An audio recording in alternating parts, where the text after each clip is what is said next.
there has been non-reviews before of films that they've been released in the cinema and then released on DVD, which we've not been able to review at all. So it has happened before, but this is definitely one of them. Just put a little label up saying conscientious objector Yeah, or can't be bothered. exactly. What about a New York Winter's Tale? New York Winter's Tale, that's Andy's. He's going to review that. But to me, it looks, like I said, it looks a bit of a muddled film. So, Well, Big Phil saw it. Big Phil saw it last week, and he actually, I advised him not to bother reviewing it. He hated it that much. He could find nothing redeeming in it. Do you know what Colin Farrell needs? A good movie. Yeah. No, seriously, because he is a decent actor. I loved him in Phone Booth, even though I think I'm one of the few that did. No, I like Phone Booth. Okay, but that role was supposed to have gone to Jim Carrey. Carrey, So yeah. just imagine. oh, good. Well, do you know what? Jim Carrey is a very good actor, He but is. not in that role. Nope. But no, I can't remember the last good movie Colin Farrell was in. Maybe that Homemade one. His girlfriend. No. Nice. There was. He was a very good Bullseye. Yeah, I liked him as Bullseye.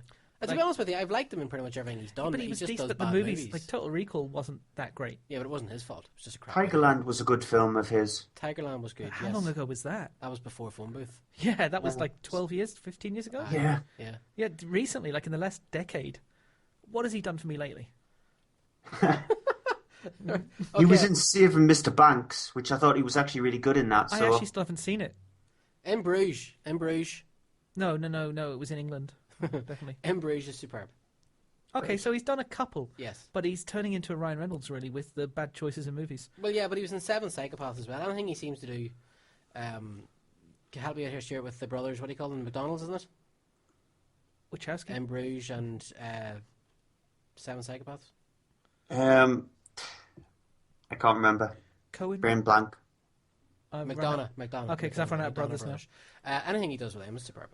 But yeah, you know. But then, from his point of view, he's earning like anywhere between 10 and 20 million a film. So he's happy. I'd be happy enough with that. Actually, his best performance to date, Scrubs. Was he in Scrubs? He was in Yeah, his yeah. TV series? He was unbelievable in Scrubs. Yeah. Like one-off or... I think it was One-off, yeah. Was it just one episode? He came I'll in. have He to was this find- guy who I'll find that one. he punched another guy. Did he knocked another guy out? Didn't he, or he broke his arm? Supposedly, or something? yeah, he supposedly punched a guy in the face and knocked him out, and then a few of the doctors were swooning over his accent and forcing him to say Lucky Charms and all that stuff. Aye. But then they called it's a really good episode. I will find that. It's Okay, very, very good. so how do we get there? Oh yes, the fairy tale one.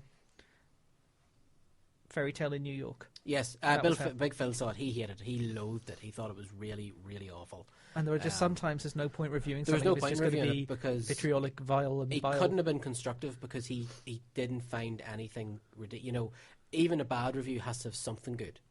There was no good in this. It could have just been the review, don't go. Yeah. And that's not worth the time. 2-word review, don't Yeah. go. Yeah. Right, okay, Stuart, so that's the movies all out of the way. What gaming Yes. news? It's just one piece of big gaming news if you're a fan of the gaming series anyway, but have you heard of the series BioShock? Oh, Yes. yes. Yeah, well, Irrational Games, who created BioShock, well, the founder of Irrational Games, Ken Levine, has decided to shut Irrational Games down.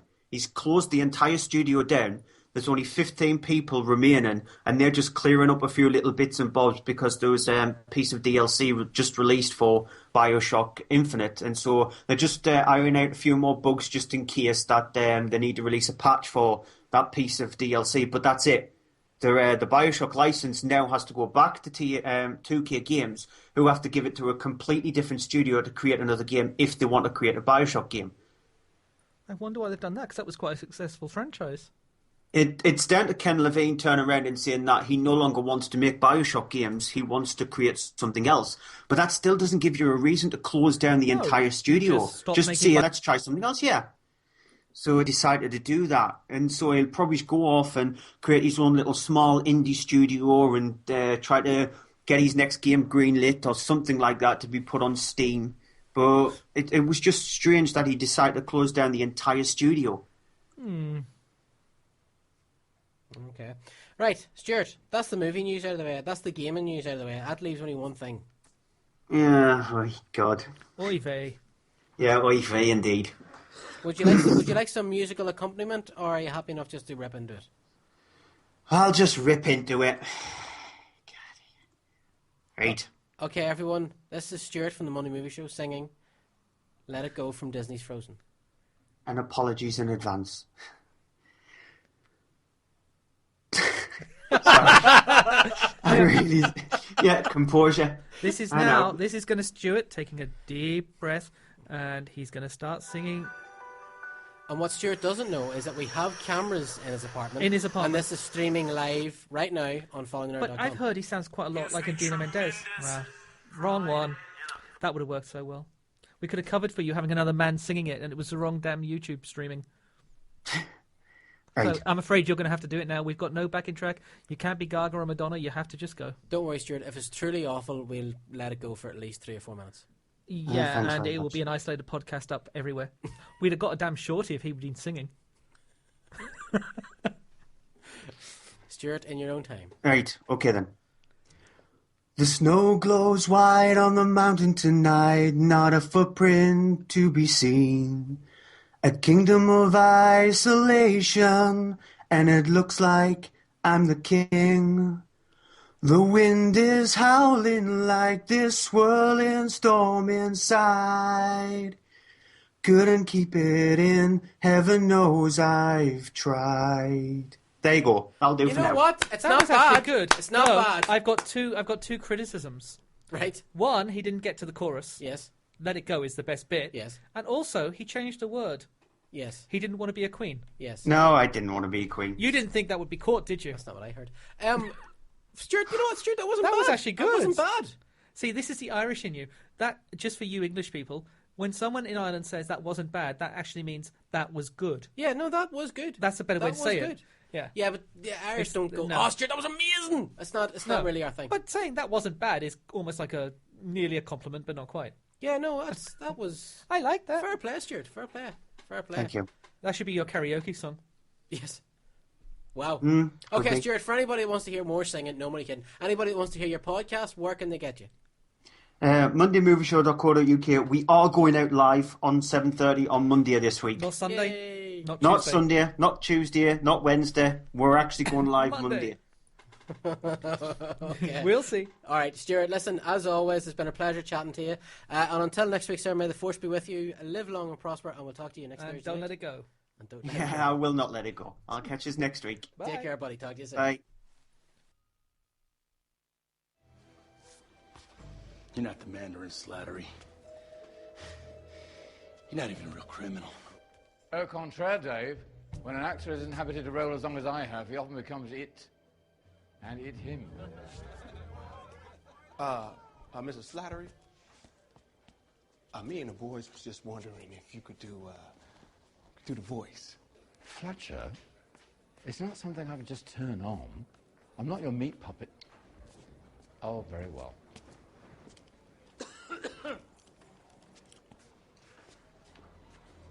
And you'll never see me coming. I told you he was gonna do it. I told you. Thank you. No, thank you. If you need a reason to buy Thor the Dark World, Hail to the King is the reason. Well, no. If you need a reason to buy All Hail the King, you get a free movie with it. Yeah, because Thor the Dark World is superb. It is. It's very superb. But you could see people going out just to buy the 20-minute, not even 20 No, minutes, it's like 6 minutes. 6-minute movie. It Yeah. feels long. It does feel a bit like a movie. And I can't wait for it to be out because we've seen it, and I want to talk about it. I want to talk about where it goes. I want to talk about what it does, what it explores, avenues it opens. Well, you can see where they're going to get a certain Netflix made-for-TV series called Power Man or Luke Cage, whatever they're going to call it. Yes, because he goes to that prison, right? That's the Seagate. prison that Seagate. Yeah, okay. But yes, so that was of course. And you will never see me coming. Yes. Funny. At least I Right. can do that. I can't do Bane. Yeah. Okay. Okay. So Thor: The Dark World. I think it's out this week. Okay. Right. So what have we got? I'm just checking for breaking news. Guardians of the Galaxy. I have never seen. You know what? I have never seen. I mean, our Facebook page, our website is just full of Guardians of the Galaxy at the minute, and it's not favoritism. It's just because I they're think- throwing news at us. But the Guardians of the Galaxy. This the one has official poster has exploded. Just come out. It's exploded more than any other movie. Even Iron Man, Avengers. This one seems to have hit a nerve. Yeah. I don't know why, but just maybe because it's good. It definitely has. A geek out moment. Our very own Jake Tanner has done a review of Lock and Key. The legendary Lock and Key. Written by the one and only Mr. Joe Hill and beautifully illustrated by Gabriel Rodriguez. And he has posted a review, and Joe Hill and Gabriel Rodriguez have both tweeted us and said thank you very much. The lovely people that they are. Yes, and quite deservedly so. It's an amazing book. I've just finished 20th Century Ghosts, which was Joe Hill's first collection of short stories. And you know what? Everyone is an absolute gem for different reasons. I actually do think that really he's not Joe Hill. I think his dad cloned himself. Yeah. And really, they're just going to it's like rather than a picture in the attic, Stephen King has got the old version of him in the house. Yeah. Okay. Yeah, I know what you mean, Joe. And for anybody, because if anybody doesn't know, Joe Hill is of course Stephen King's son. And the two of them, talented in his own right, totally very talented, much so. Very much so. I mean, he really is like his dad 20 years ago, 25 years ago. But different. I mean, there is differences. I mean, there are some people. There is something in his writing that is part of his dad, but maybe that's because you're expecting it. Yeah. But he is so talented in his own right. There's definitely no nepotism or favoritism going on there. He deserves every recognition he gets. And what I love as well is that Stephen King is one of the first real world-building writers. And Joe Hill, his books exist in that world. Yes. Because he refers to his dad's stuff. You know, Pennywise pops up. Charlie Manx popped up in Doctor Sleep. And, you know, I love that. I love that universe sort of thing, you know, that just down the road, the horrible events of, of Heart-Shaped Box are happening while the Shining Hotel exists 30 miles north or south. You know, I love that. I love that idea. And Joe Hill, and I'm not just saying this, we are going to try and get an interview with Joe because he's one of my top 10 people to interview. If, you know, Nosferatu, I wonder if they're any way linked to Salem's Lot. Well, as I said, Charlie Manx pops up in... Charlie Manx is the lead vampire, of course, in Nosferatu. You've read Nosferatu. Yeah. A wonderful, wonderful, dark, scary story. But Charlie Manx pops up in Doctor Sleep. Yes, but what... Salem's Lot, Stephen King's... Yeah. Different type of vampire, though. Yeah, but there might be something. Oh, they coexist. Of course they coexist. They have to. Of course they coexist. Right, yes, so thank you very much to Jake. Well done, sir. Well done, sir, indeed, for that great review, which you can read on followingthenerd.com. Do you ever go and try and swipe your computer monitor? Most days at work, yeah. What do you think? Did you see this new picture of Green Goblin from Amazing Spider-Man 2? I will do in about 30 seconds. Okay, come here. Come here, I'll tell you. There he's there. Doesn't he look a bit strange? Wow, Peter Pan on steroids. Doesn't he look a bit weird? He's a bit Power Rangers-y, isn't he? Go, Power Goblin. No, I don't like that yet. But I suppose they're trying to go for the kind of mutated look rather than the mask. Yes. But they could make him fully mutated rather than that. He does look like a pixie. He does. You know, if Tinkerbell had a slightly genetically abnormal half-brother, that could be him. Right, we've got a very musical episode tonight. Joss Whedon fans in the house? Dr. Horrible. Anybody remember this?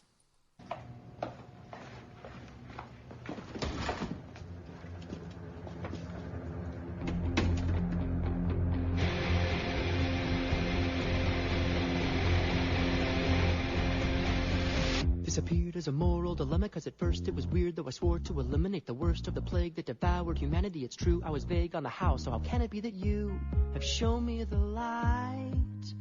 It's a brand new day, and the sun is high. All the birds are singing that you're gonna die. How I hesitated, now I wonder why. It's a brand new day. All the times that you beat me unconscious, I forgive. All the crimes incomplete, listen, honestly, I'll live. Mr. Cool, Mr. Right, Mr. Know-It-All is through. Now the future's so bright, and I owe it all to you, who showed me the light. It's a brand new me, I got no remorse. Now the water's rising, but I know the course. I'm gonna shock the world, gonna show that horse. It's a brand new day, and Penny will see the evil me. Not a joke, not a dork, not a failure. And she may cry, but her tears will dry when I hand her the keys to a shiny new Australia. It's a brand new day, yeah, the sun is high. All the angels sing because you're gonna die. Go ahead and laugh, yeah, I'm a funny guy. Tell everyone goodbye. It's a brand new day. Yes, of course, in Joss Whedon we trust. That was Dr. Horrible sing-along blog. With Mal. Yes, Nathan Fillion as a real dick. Yeah. In fairness. And Neil